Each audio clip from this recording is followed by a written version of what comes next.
Bonjour à tous et bienvenue sur Réflexion Santé Naturopathie, et aujourd'hui un témoignage très particulier puisqu'il s'agit d'un témoignage réalisé lors d'une formation en psychogénéalogie et actes symboliques, et vous allez voir à travers donc ce témoignage celui d'une personne qui a fait des recherches car elle a été abandonnée à la naissance, donc elle n'avait aucune information sur son histoire familiale, et elle va vous expliquer à travers sa recherche comment elle est arrivée à dénouer des secrets familiaux, comprendre les raisons de son abandon et voir quel impact cela a pu avoir sur sa vie d'aujourd'hui, et le fait d'avoir libéré tout ça, quelle solution ça a apporté dans sa vie.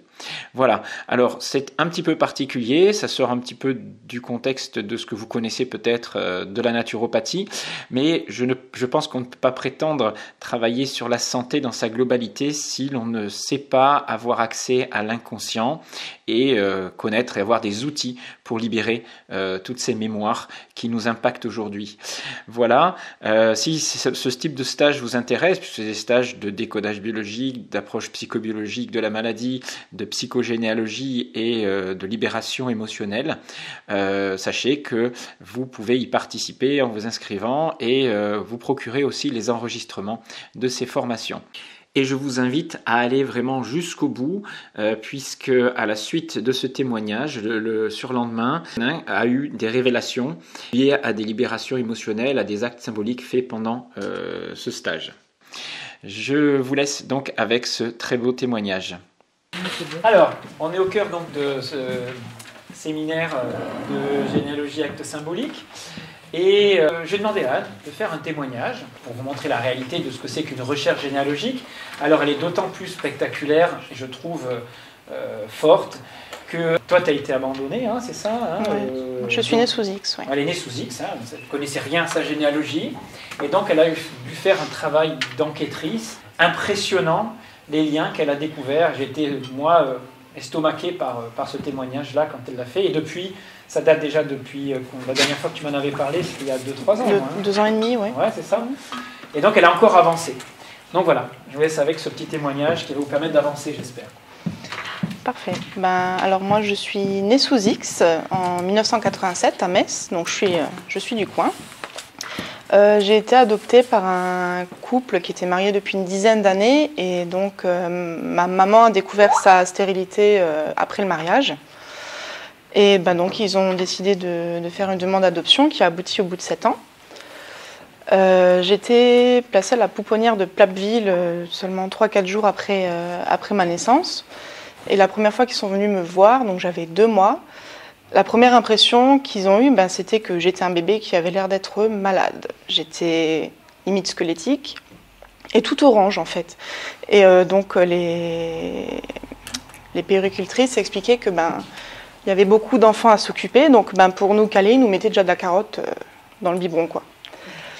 Donc en fait, j'étais un bébé qui ne pleurait pas, qui dormait.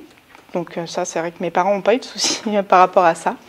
J'ai pas le souvenir qu'il m'ait caché la vérité sur ma naissance, ça n'a jamais été tabou. Après moi, en tant qu'enfant adopté, on a parfois l'impression qu'il y a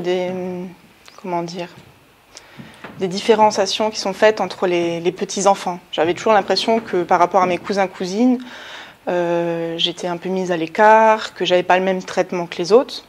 Donc j'ai eu tendance un petit peu à me renfermer, remettre en question ma légitimité dans la famille, dans la vie en fait, que ce soit dans les études, même encore maintenant, c'est un peu compliqué. J'ai 36 ans, je suis toujours pas sûre de ce que je veux faire de ma vie. La plus grande difficulté que j'ai par rapport à cet abandon en fait, ça a été une très très grande colère qui est apparue à l'adolescence quand mes parents m'ont accompagnée à la DAS pour ouvrir mon dossier d'adoption. Donc en fait, les seules informations qu'il y avait, c'est que ma génitrice était une femme européenne de 28 ans. Et je me suis retrouvée en face d'une assistante sociale qui me dit « Je ne comprends pas pourquoi vous êtes là, vous devrez remercier cette femme pour le geste d'amour qu'elle a fait pour vous. » Et puis voilà quoi.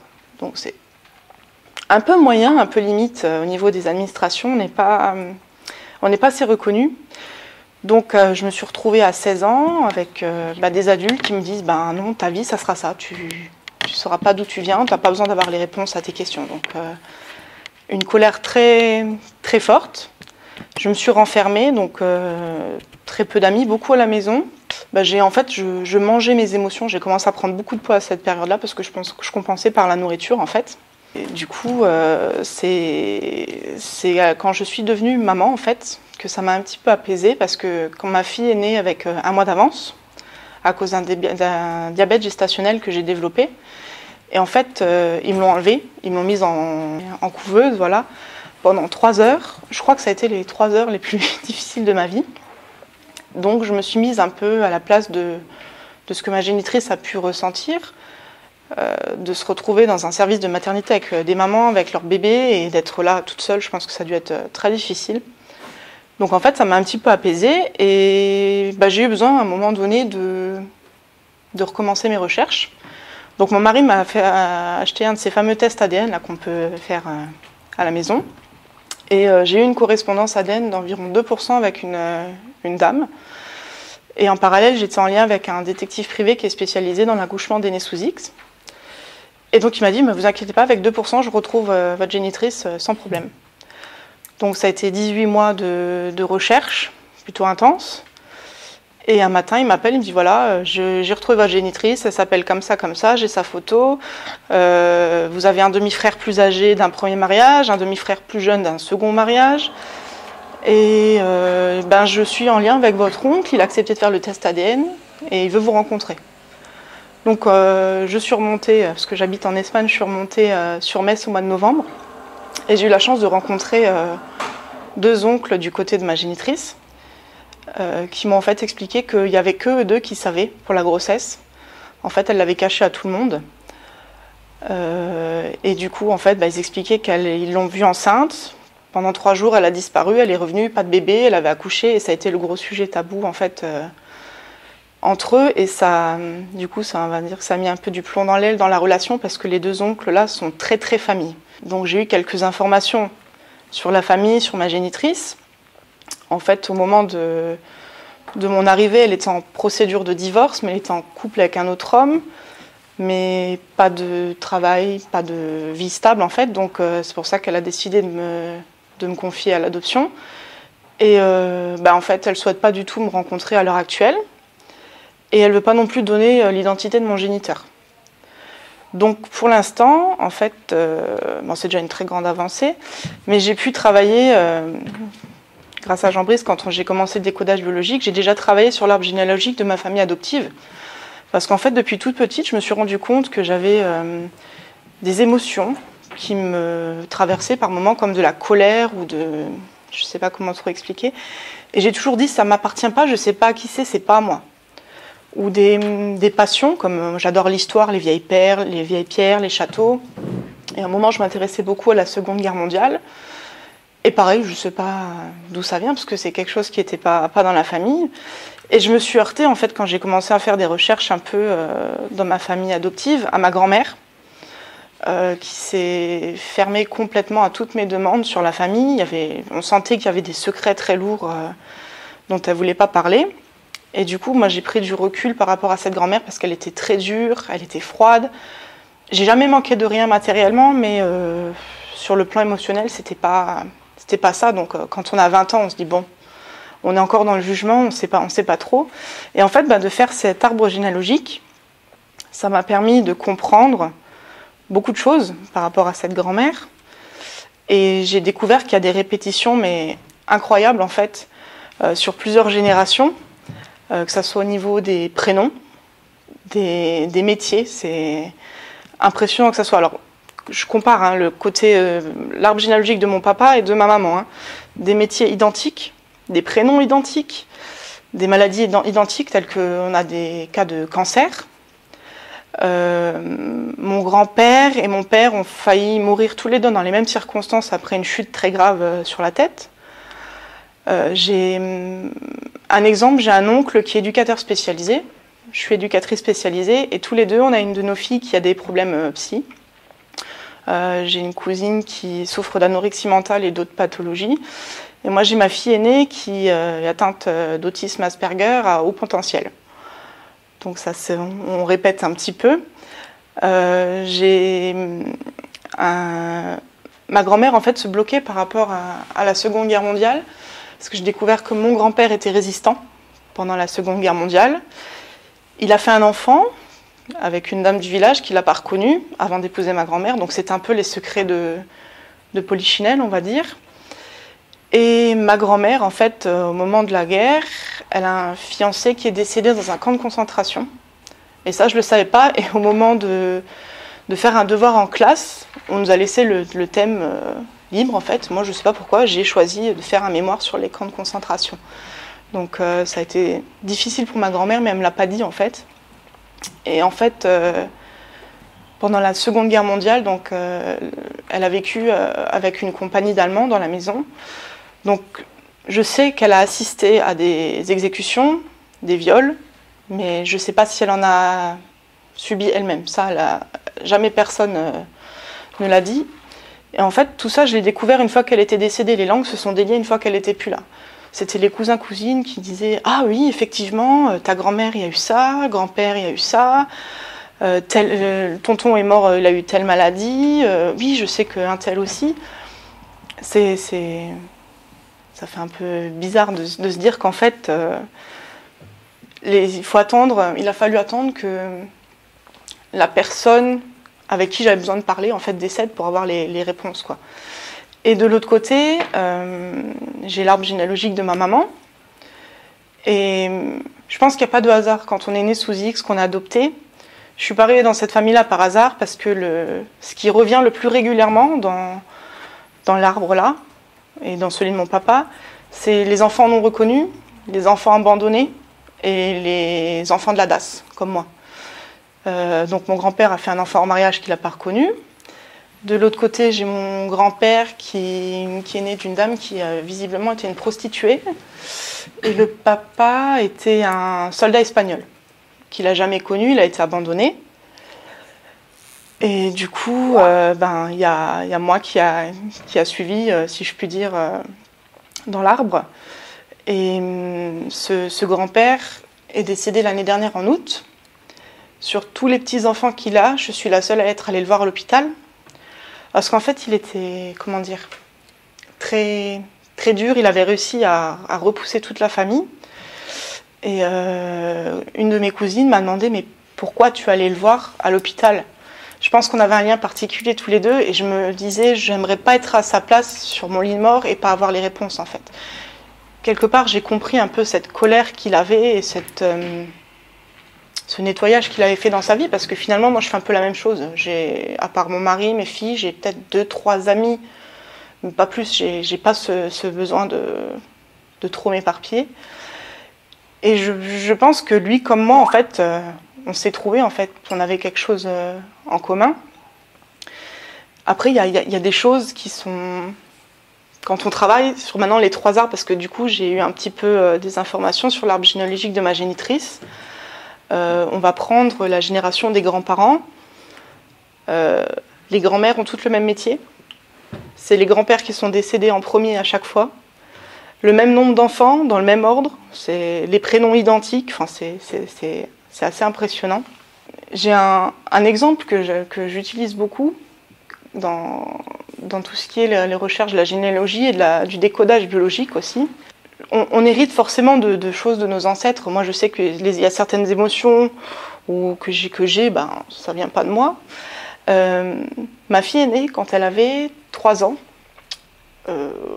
Entre la douche, le repas, je sais plus. Elle vient me dire, elle me dit Maman, j'ai grandi dans ton ventre? Je dis oui, pourquoi?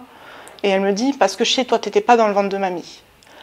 Alors que la petite, on n'en a jamais parlé devant elle, donc ça se demandait comment elle a pu ressentir les choses. Et quand elle a eu 2 ans, elle a développé une passion pour les pompiers, alors que nous, on n'est pas du tout portés là-dessus. Et quand on regarde en fait dans les arbres généalogiques, mon grand-père qui était résistant, lui, son rôle c'était de faire sauter les trains. Et du coup, il y avait forcément des explosions, tout ça. Mon autre grand-père était pompier volontaire. Et la plus grosse intervention qu'il avait faite, c'était sur un accident de train dans la Marne, où malheureusement il y a eu des décès, donc ça l'a marqué.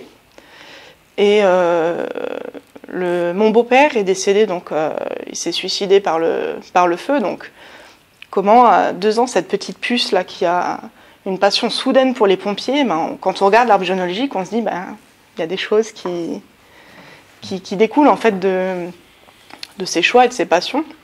Pour moi, je pense qu'on soit né sous X ou qu'on connaisse sa famille, c'est important de faire un travail de recherche.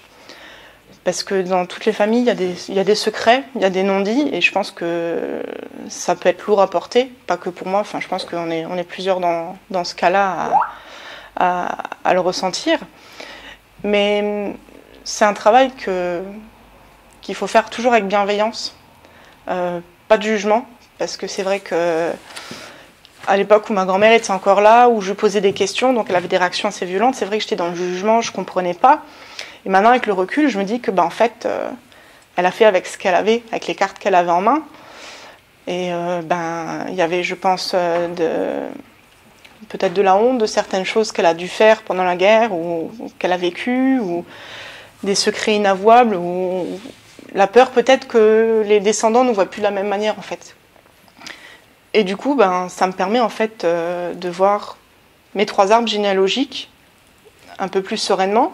Parce qu'en plus, ce qui est incroyable, c'est que mes 2 arbres généalogiques adoptifs, je retrouve énormément de choses dans celui de ma génitrice, des mêmes cancers, sur la même lignée, des caractères identiques. Je veux dire que j'ai une génitrice qui était très caractérielle, une grand-mère très caractérielle. Je retrouve la même chose de l'autre côté. Donc en fait, on m'a permis, je pense, d'explorer à travers ma famille adoptive tout ce que j'aurais dû explorer en fait dans ma famille biologique, voilà. Et ça fait du bien en fait, parce que du coup, ça fait depuis 1 an que je connais l'identité donc de ma génitrice, et j'ai l'impression que petit à petit, je me libère de certains poids qui n'étaient pas les miens en fait. Mon entourage me dit que je suis beaucoup plus sereine, que je commence un petit peu à m'ouvrir davantage. Ma relation à la nourriture, elle a complètement changé. J'ai une approche totalement différente. C'est plus une relation de je vais aller manger pour compenser quelque chose ou me punir de quelque chose. En fait, c'est vraiment une relation de plaisir, de partage en fait en famille. Et c'est même avec mes enfants, parce qu'en fait mes enfants, je leur ai jamais caché la vérité sur mes origines, et du coup la relation est beaucoup plus fluide, je dirais, parce que elles savent qu'elles ont papy, mamie, qu'il y a une autre dame qui m'a portée dans son ventre, mais pour elles, elles me disent non, c'est pas une mamie, c'est une dame. En fait, ma petite dernière disait en fait oui, le ventre de mamie était cassé, donc cette dame a permis à mamie de devenir maman. Je trouve ça tellement mignon. Et du coup, je vais terminer là-dessus. Je dis toujours, j'ai eu beaucoup de colère dans ma vie, et je suis en train de le remplacer par de l'amour. Voilà, je pense que c'est important. Voilà. Bravo. Et je vais te poser une question par rapport à ton grand-père. Ton grand-père que tu as accompagné, c'était celui qui était espagnol ? Oui, il a du sang espagnol. D'accord. Et que tu sois revenu en Espagne là récemment, que tu vives là-bas maintenant ? En fait, à l'époque où on a décidé de partir en Espagne, je ne savais pas du tout qu'il y avait qu'il était espagnol. Non, je ne savais pas. D'accord, c'est intéressant. Hein. En fait, j'ai cassé le schéma familial dans beaucoup de choses. Que ce soit au niveau de la religion, au niveau des études, au niveau du choix du compagnon, au niveau des choix de vie, déménager. En fait, je suis un peu... on dit toujours, il y en a un qui change les choses. Tu as cassé les croyances, les loyautés familiales. C'est ça, oui. J'ai vécu c'est beaucoup ma grand-mère qui s'occupait de moi, où le symbole de la croix était présent. Je suis née à la maternité Sainte-Croix. Il y avait des croix partout. J'allais à la messe, j'ai fait toutes les communions qu'il existait. Il y avait la croix de Lorraine aussi qui était présente partout. Ça, en fait, je n'élève pas du tout mes enfants dans cette optique de religion. Je leur laisse vraiment libre choix. Et en fait, quand on a décidé de partir, c'était mais comment tu peux faire ça à tes parents, quoi. En fait, je sais pas, je fais ma vie pour moi aussi, je vais pas... Donc ça a été, les gens en fait n'ont pas compris notre démarche de déménager en Espagne. Le sentiment d'incomplet, j'ai des gens qui n'ont pas compris autour de moi pourquoi je cherchais mes parents biologiques. Je lui dis, mais ils ont grandi avec leurs parents. Je dis, mais moi, j'ai même pas un visage, j'ai pas un nom. Je dis, en fait, mes parents adoptifs m'ont apporté une partie de mes fondations, mais elles sont quand même bancales, il y a des trous. Comment ta mère a accouché ou tout ce que tu veux. Mais ce qui compte, c'est partir de tes ressentis. Et moi, ce que j'aimerais te demander, c'est quels ont été les plus grands changements dans ta vie? Une fois que tu as conscientisé, donc, ce que je voulais vous expliquer juste avant, c'était, vous avez compris qu'en fait, on va rechercher dans la famille d'adoption adopte pour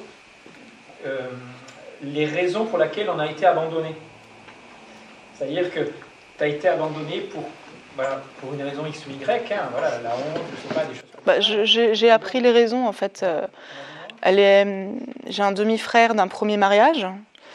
J'ai été conçue pendant le divorce avec un autre homme, et la situation faisait que, comme c'était pas stable, du coup, elle a préféré me confier. Et après, elle s'est mariée, elle a gardé le troisième. Parce que les conditions n'étaient pas réunies pour t'accueillir, mais c'est quoi les conditions? Comment tu les verbaliserais? Moi, ce qu'on m'a expliqué, c'est que clairement, elle n'avait pas d'argent et pas de travail. D'accord, donc les conditions matérielles n'étaient pas réunies pour ça. C'est ça. Ok. Et les abandons dans ta famille d'adoption, il y a plein d'abandons, de reconnaissance d'enfants. Oui.